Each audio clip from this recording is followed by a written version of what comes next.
Everyone, hope everything's going well. You guys and gals know that drill. Smash that like button, subscribe if you haven't, and comment down below. Follow me on Instagram at AIH underscore sports. Follow me on my finance channel at AIH Finance.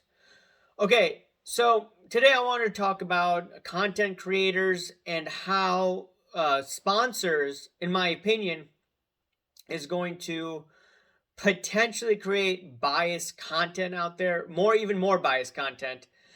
And while we may see some decent content from these individuals, and I like some of these content channels out there, so don't get me wrong, just because I'm doing this video.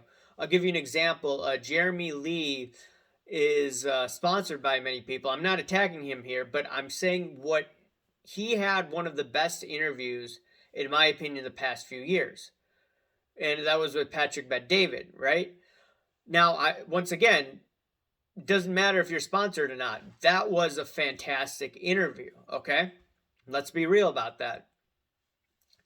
So, yes, you can have great content like that. Now, sometimes if you do have sponsors, and I'm not singling anyone out, but you have to be very careful in what you say, right? Just on your job, you have to be careful what you say. If you own your own business, you have to be careful in what you say. I understand that.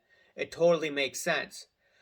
So when you have a situation like that where you have to be careful because you have sponsors, some of the news will not come out from many of these mainstream channels, and understandably so. And I've noticed that PSA has many influencers under their umbrella that are doing content creation. I've talked about this numerous times. And in addition, they also in Instagram, I believe the Cardporn account is tied to them. So you have the quote unquote hobby watchdog that goes easy on PSA, okay? And Collectors Holdings. Now, you are going to see more content creators do collabs with Fanatics, so people are going to be very careful on what they say about Fanatics, which makes sense. And you already see collaborations where they're doing box breaks or they're opening boxes, packs, and then some of these packs all of a sudden are getting fantastic hits. You know, there are a bunch of coincidences, some comments that I'm seeing out there.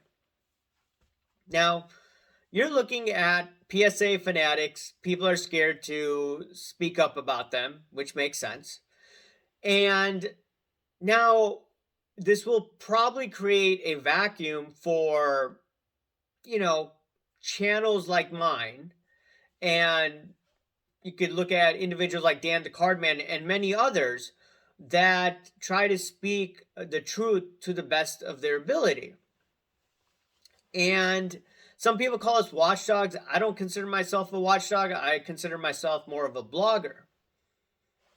Now, what I have noticed, though, is that people have seen, you could say, my type of content. It's getting traction, and people are trying to emulate that. And Dan the Cardman, Sports Card Radio, Ziggy, Hobby Shark, LT, right? They're trying to emulate that type of content. And what I've noticed is that now everyone has figured out, hey, look, this is an unregulated industry. There's a lot more scams than what people thought there would be. I was amazed once I started doing content, and then people are sending me information. I'm like, whoa, this is much crazier than what I had expected.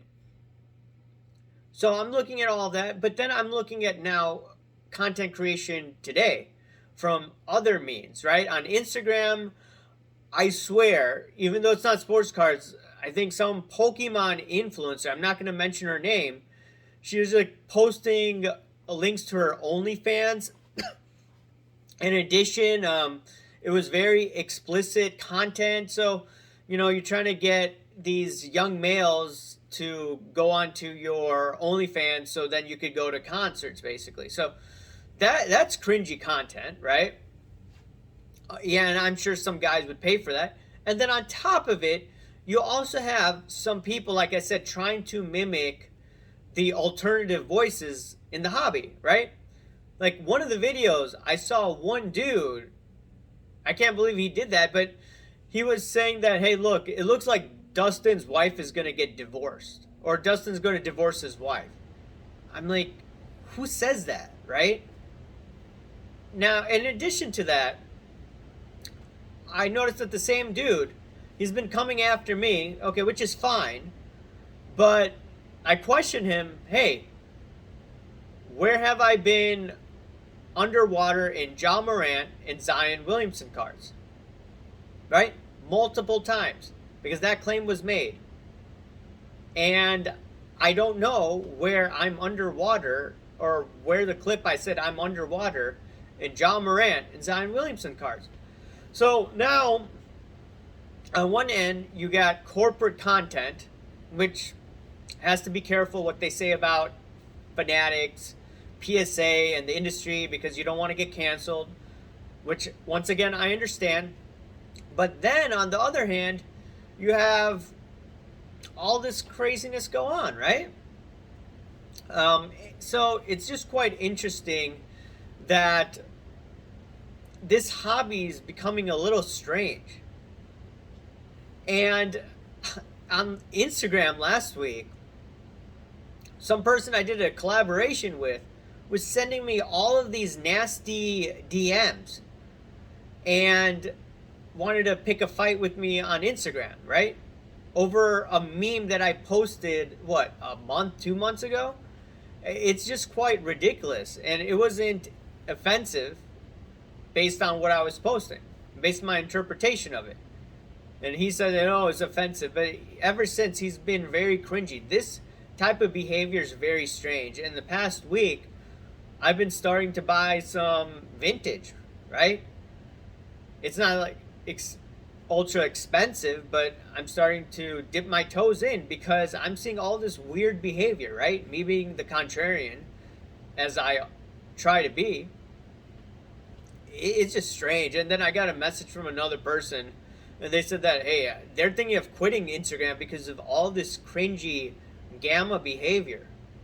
So it is what it is. I just wanted to throw my 2 cents on content creation and the direction of where it'll go in the future and where it is right now. And I just find it quite interesting. Anyways, guys and gals, let me know what you think. Remember to smash that like button, subscribe if you haven't, comment down below. Thank you. Bye.